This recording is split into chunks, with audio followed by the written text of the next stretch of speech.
Senador Pedro Taques.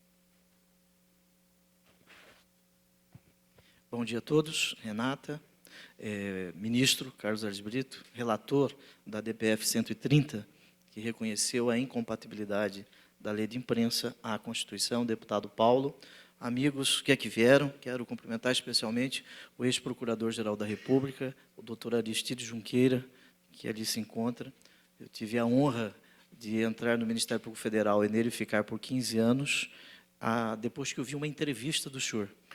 A partir desta entrevista, em que o senhor estava se manifestando, exercendo o direito constitucional a expressar a opinião de uma instituição, a partir desse momento eu mudei o rumo da minha vida e fiz concurso para procurador da República.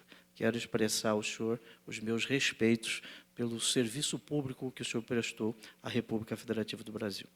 Eu parto, Renata, da construção do ministro Carlos Aires Brito. Ele fala em democracia, e essa democracia pregada pela Constituição, determinada pela Constituição, é a democracia que busca algumas dimensões. A dimensão da liberdade, a dimensão da igualdade, a dimensão da dignidade da pessoa humana. Não há que se falar em democracia sem que nós tenhamos a capacidade de escolher o nosso destino, sem a possibilidade de nós fazermos escolhas individuais e escolhas coletivas. Não há democracia sem a possibilidade de nós termos condições de falarmos o que o outro não quer ouvir.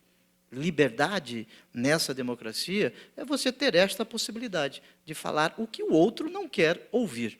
Na democracia, esta igualdade, ela deve também ser buscada. E aqui, quando se fala em liberdade de imprensa, liberdade de expressão, como gênero da liberdade de imprensa, nós temos que discutir no Brasil, sim, esta igualdade na manifestação através da comunicação. Todos têm o mesmo direito de tempo, de expressão, de conteúdo nesta democracia que busca esta dimensão da igualdade. Um terceiro ponto que seria interessante aqui nós debatermos é uma outra dimensão da democracia, que é a dignidade da pessoa humana, o que nos faz diferente desse copo, no sentido de que este copo é um meio para atingimento de um fim, e o indivíduo é um fim em si mesmo, o que nos diferencia de uma coisa. Isso significa dizer que, na busca da dignidade da pessoa humana, e nesta dimensão da liberdade de expressão, o indivíduo ele não pode ser coisificado, ele não pode ser transformado em uma coisa.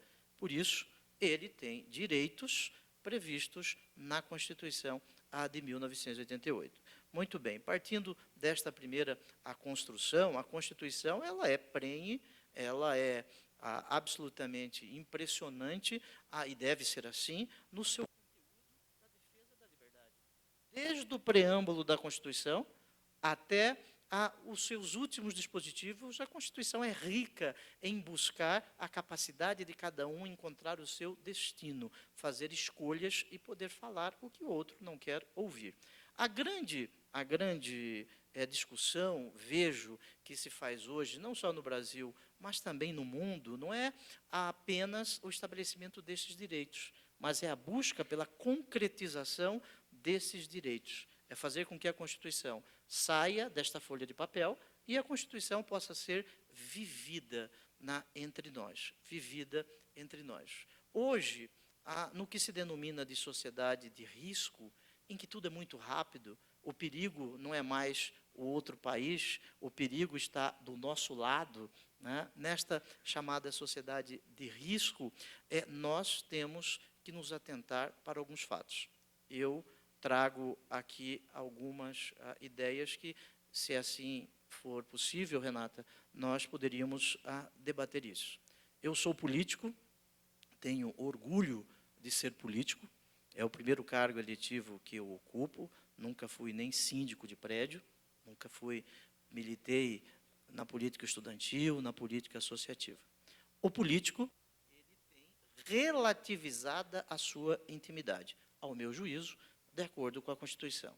Para que nós possamos expressar a democracia conforme diz a Constituição, eu, como político, tenho relativizada a minha intimidade, a minha imagem. qual é o limite disso? Para que nós possamos bem viver dentro de uma sociedade. Qual é o limite disso? Será que o político, ele, para que nós possamos viver bem dentro de uma sociedade, será que o político, para que nós possamos pagar o preço de vivermos em uma democracia, como diz o ministro Marco Aurélio, do Supremo Tribunal Federal, de sua intimidade, através da liberdade de expressão, na sua espécie, manifestação de pensamento ou liberdade de imprensa, não existiriam limites a esta liberdade de manifestação de pensamento? Esse ponto, através da liberdade de imprensa. Estes limites aqui estabelecidos, eu penso, eles podem ser retirados da própria Constituição.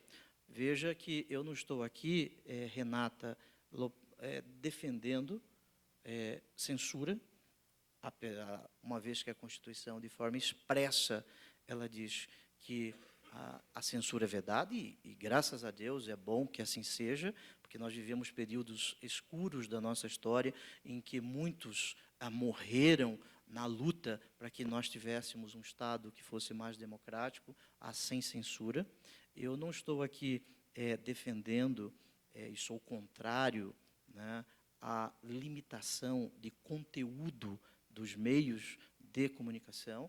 É bom que assim seja. Nós não podemos regular conteúdo, nós não podemos debater, né, este tipo de limitação de conteúdo, porque eu vejo que a Constituição da República veda isso de forma expressa. Não é isso. O debate que eu quero trazer aqui é qual é o limite desta liberdade. Existiria um limite?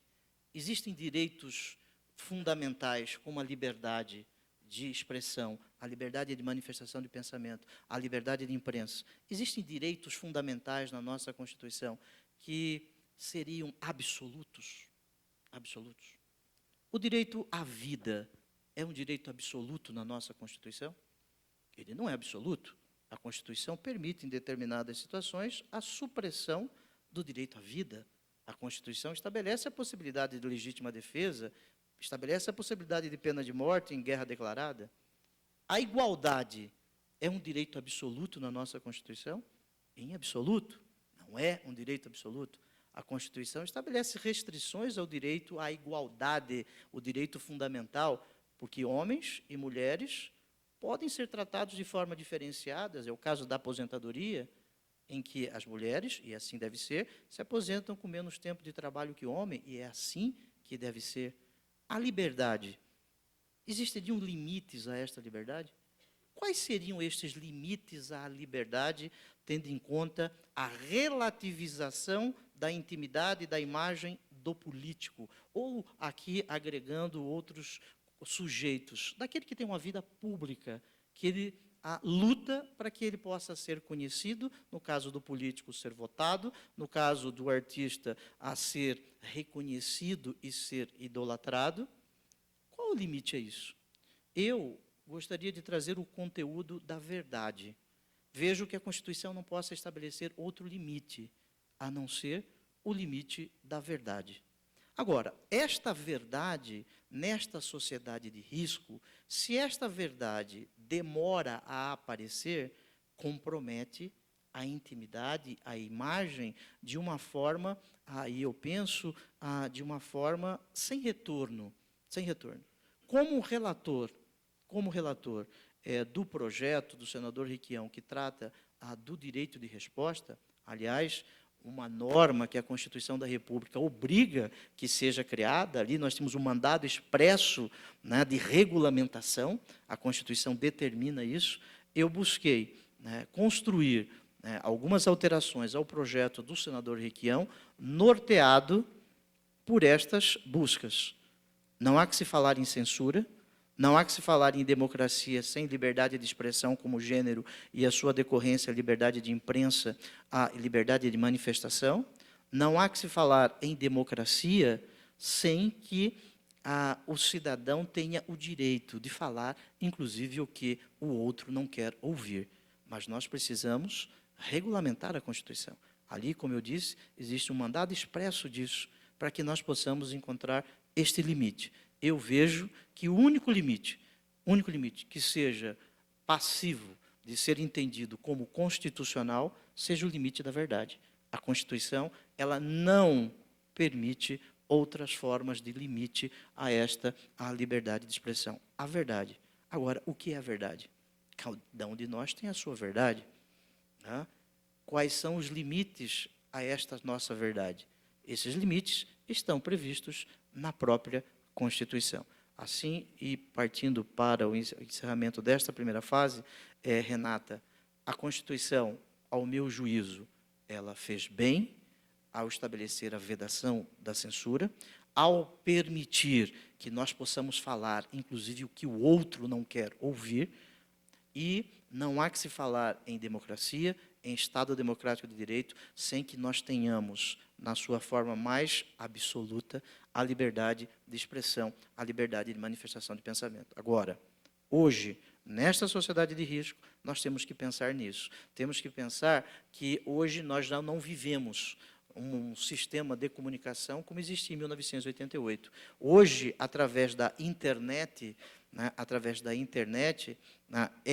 esses direitos devem ser repensados para que nós possamos dar a ele uma outra dimensão. Mas esta outra dimensão, atendendo o que vem previsto na Constituição. Como senador da República, eu quero, encerrando, manifestar aqui, desde logo, a contrariedade a qualquer forma de censura.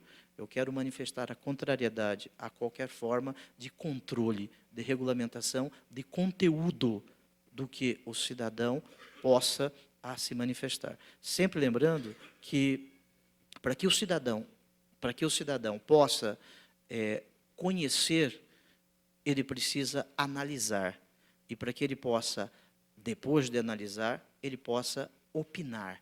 Portanto, a imprensa livre, a imprensa investigativa é um dos fundamentos da República.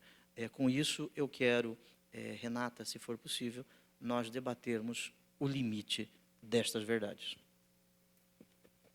Obrigada. Deputado Paulo Abiacher. Bom dia a todos. Renata.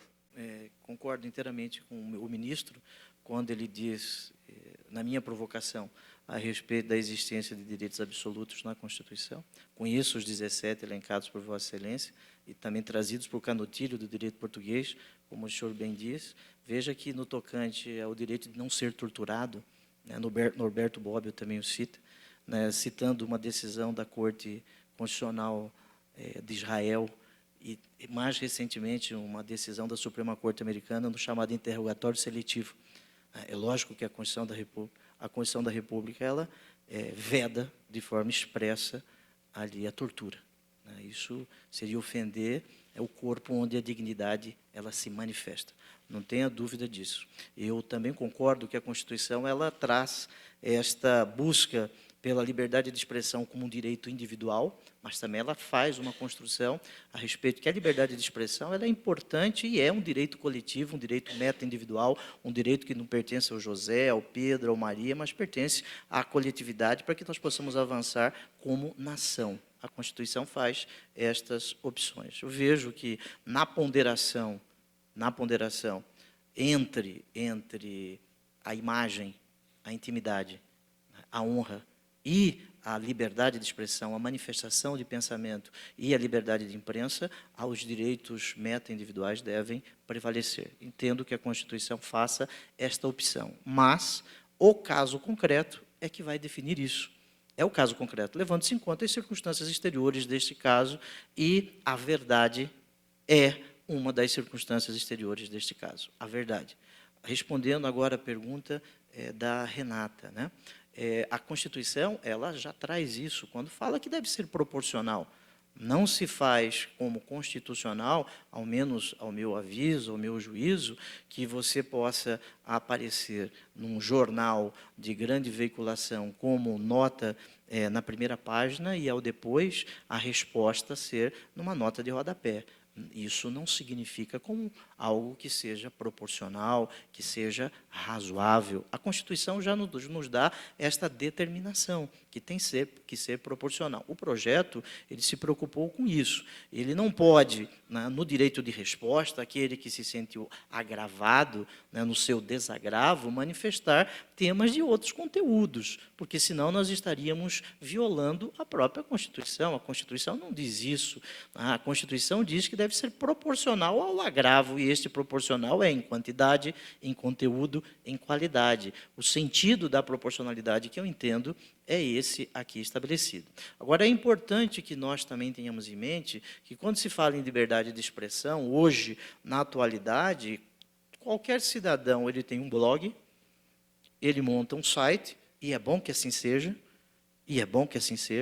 e ele manifesta a sua liberdade neste blog, neste site. Quando se fala em liberdade de expressão, nós não podemos nos esquecer que o Brasil é um Estado, no sentido técnico-jurídico do termo, que possui unidades federadas que são mais periféricas do poder central, onde, né, o meio de comunicação ele pode ser dominado por um grupo político. E nós temos que nos recordar disso. Nós não estamos falando de um único Brasil, nós estamos falando de várias situações que ocorrem também nos estados periféricos em termos de distância dos estados centrais. Isto tem que ser levado em conta. Em estados menores, o grupo ele é proprietário da TV, do rádio, do jornal, dos blogs, dos sites. Existe muito isso, essa chamada propriedade cruzada, se é que assim nós possamos denominá-la. E não estou falando de São Paulo, não estou falando do Rio de Janeiro, não estou falando dos grandes estados, em que nós temos que nos preocupar com isso também. Mas nos estados mais periféricos, do ponto de vista da distância do poder central, esta preocupação, eu, como relator, tenho que levar em conta também. Porque nós não podemos fazer uma legislação apenas para alguns estados. Nós temos que fazer uma legislação, de acordo com o que a Constituição determina e manda, para todo o território nacional. É diferente você ter um órgão de imprensa que se manifesta de acordo com a verdade, que tem um manual de redação, que eu já li o manual de redação, que determina ouvir o outro lado, é diferente de outros em que não existe esse manual de redação. Aliás, ele é criado justamente para fazer proselitismo político contra aquele seu adversário político naquele território. Então, eu entendo que isso tem que ser levado em conta hoje. Notadamente, Renata, com o fenômeno das mídias sociais, com o fenômeno da internet. Você pode propalar uma inverdade. É bom que propalhe a inverdade, e depois nós temos a resposta através do que determina a Constituição. Mas, em razão da demora de decisões judiciais, no Brasil, um processo, em média, demora 10 anos. 10 anos. No Chile, são 6 meses. Aqui, são 10 anos. A judicialização desses processos, destas demandas, a judicialização disso também tem que ser levada em conta. E eu fiz isso. Objetivamente, respondendo a sua pergunta, o proporcional aqui é em quantidade, qualidade e conteúdo. Eu não posso falar o tema A no desagravo se ele não foi dito naquela. Sim, nós temos que ter aqui o que se denomina de nexo entre a causa, né, e o que efetivamente foi vinculado, como bem disse o ministro, a pertinência temática, a relação entre os dois fatos. Senador, mais uma pergunta sobre o substitutivo. Salvo engano, ele abre a possibilidade do órgão que publicou obter um efeito suspensivo, uma suspensão do direito de resposta até o trânsito em julgado do caso. Alguns críticos estão apontando a possibilidade de isso perpetuar injustiças, dada a morosidade da justiça e tudo mais. Como é que o senhor responde a essas críticas? Ok. O artigo 10 do projeto, inicialmente o projeto do senador Requião, ele trazia não possibilidade do efeito suspensivo. Assim que o juiz decidisse, esta decisão ela não seria passível de ser suspensa através de um recurso que tenha esta qualidade. Eu não concordei com isso. Isso não é bom para um sistema como o nosso. O senador Aloísio Nunes, ele trouxe uma construção da lei de mandado de segurança, que seria possível o efeito suspensivo, mas este efeito suspensivo poderia ser ofertado, concedido pelo presidente do tribunal, como se encontra na lei de mandado de segurança. Eu busquei uma situação intermediária. Existe, sim, a possibilidade do efeito suspensivo. Existe, sim. Mas este efeito suspensivo só pode ser ofertado pela turma, o órgão fracionado, o colegiado daquele tribunal. É o que diz o artigo 10. Se você me permitir, eu poderia fazer a leitura do artigo 10. Este foi um dos temas mais debatidos ali. O artigo 10. Das decisões proferidas nos processos submetidos ao rito especial estabelecido nesta lei, poderá ser concedido efeito suspensivo, pelo tribunal competente. O projeto inicial não tinha efeito suspensivo, desde que constatada em juízo colegiado prévio a plausibilidade do direito invocado e a urgência na concessão da medida. Nós entendemos uma situação intermediária. Não é possível você não ter este efeito suspensivo. Eu não concordei.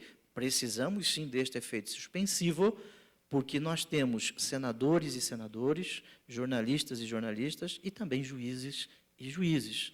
Precisamos, sim, que esta decisão possa ser reanalisada pelo tribunal. Eu busquei um ponto de equilíbrio entre o projeto do senador Requião, a emenda apresentada pelo senador Aloysio Nunes e a construção do texto é exatamente esta, com a possibilidade, sim, do efeito suspensivo. Agora, este efeito suspensivo, diante da morosidade do Poder Judiciário, e é bom que se diga, né, este efeito suspensivo em sendo concedido, aí um processo demora em média 10 anos, o cidadão, aí o direito fundamental daquele indivíduo vai ficar afastado por um prazo temporal, em homenagem à liberdade de manifestação, à liberdade de expressão, à liberdade de imprensa, como bem disse o ministro. Eu busquei esta situação intermediária, é o artigo 10. Inclusive, no domingo, a Folha de São Paulo tem um artigo do excepcional jornalista Jânio de Freitas, né, que ele trata disso. Eu já mandei uma carta a ele dizendo que o entendimento dele não é o correto, de acordo com o projeto exercendo meu direito de resposta. Eu tenho certeza que a Folha de São Paulo publicará isso. Ali fala, sim, o projeto no artigo 10 do efeito suspensivo. Vão deixar de publicar o seu outro lado. Tenho certeza disso. Eu já li o manual de redação da Folha. Deputado, em que pontos, ou em que ponto principal o senhor acha que toda essa discussão que nós temos aqui, ela tem uma especificidade para a mídia digital, para as redes sociais? Ou o senhor acha que essa regulação, tudo isso que nós estamos discutindo aqui, pode ser aplicado e serve para que a gente trabalhe também na mídia digital, que tem uma outra velocidade, uma outra dinâmica, uma outra consequência? Bem, Renata, eu não creio, sinceramente, que esse debate que estamos fazendo aqui possa ser imediatamente aplicada em relação à mídia digital. Eu acho que temos que guardar algumas diferenças entre o que se pratica nas mídias sociais, principalmente por parte daqueles que frequentam com maior assiduidade as redes sociais, os donos de blogs, como disse o senador Pedro Tax, aquele blog que é feito com o exclusivo objetivo de propagar,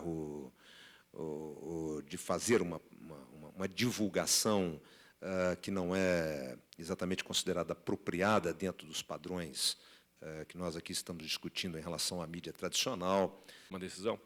Muito obrigado. Está coberto de razão do ponto de vista jurídico. Essa situação que o senhor aqui trouxe é verdadeira a respeito desse sistema do Código de Processo Civil. A Lei de Mandado de Segurança estabelece o presidente do tribunal. Agora, o projeto do senador Requião, ele proibia o efeito suspensivo. E eu tentei construir ali com outros senadores, através dessa inovação do órgão colegiado, porque o ótimo, muitas vezes, pode ser inimigo do bom ali. Eu fiz uma construção política com outros senadores, conversei com vários senadores a respeito desta inovação. Não passaria esta possibilidade do presidente do tribunal e passaria o projeto sem fazer adivinhação a respeito disso, mas a não possibilidade do efeito suspensivo. Eu tive uma conversa com vários senadores da Comissão de Constituição e Justiça a respeito desse tema que o senhor trouxe. Por isso, na justificativa da emenda que eu apresentei ao artigo 10, originário do senador Requião, eu afirmei que esta inovação, né, ela foge um pouco da sistemática do Código de Processo Civil, mas eu tive esta preocupação do senhor, mas não seria possível a aprovação sem que nós pudéssemos buscar esta situação intermediária. Veja que foi aprovada na Comissão de Constituição e Justiça, houve recurso para o plenário, eu, como relator na Comissão de Constituição e Justiça, assinei o recurso para que nós tivéssemos maior debate em plenário, maior debate novamente na Comissão de Constituição e Justiça, ouvi, né, a NJ, ouvi a ABERT a respeito desses pontos todos aqui, várias vezes, né? Várias vezes, mas na construção política eu não tive condições de conseguir ali politicamente a aprovação de algo diferente disso. Bom, bom dia a todos e a todas. Meu nome é Marconi, eu sou assessor da parte de liberdade de expressão e liberdade de imprensa. Desculpa ter me alongado e eu agradeço a oportunidade. E parabéns pelo evento, maravilhoso. Eu não queria, só queria provocar, mas não no sentido de dizer que sou contra. Respondendo rapidamente, a primeira parte da sua construção, desculpe, eu não entendi. A segunda, aí eu entendo que a imprensa tem que fazer isso mesmo. Né? Ela não pode parar de falar dos políticos. Tem que falar, sim. Tem que falar, porque imagine se nós não tivéssemos a imprensa livre no Brasil hoje. Eu discordo do Lula quando ele disse lá para trás de 300 picaretas, amigo. Pode ter mais de 300 picaretas. E a imprensa é que tem que ficar velando sobre isso. Eu sou político, tenho orgulho de ser político. Agora, se nós não tivéssemos no Brasil a imprensa livre, criticando o Congresso Nacional, como faz, eu tenho dúvidas onde nós estaríamos. Precisamos, sim, eu preciso ser criticado, ser limitado. Eu preciso, sim, que as pessoas possam fiscalizar o que eu faço. Eu defendo isso. Agora, eu não concordo que estejam passando essa ideia de que o Congresso só existam picaretas, não é isso. Mas estão passando o volume correto, né, em quantidade e qualidade. Eu sou senador há 2 anos e 6 meses, meu amigo. Infelizmente, o Congresso Nacional, em muitos pontos, eu estou falando pelo Senado, eu não sou deputado federal, ele é omisso no seu dever constitucional. É omisso.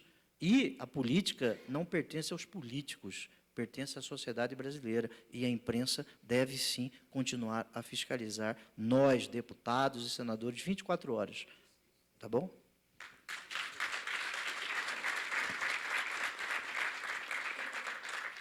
Alguém mais tinha... Ela tinha levantado a mão, né? Oi. Aqui, ó. Oi, oi. Aqui.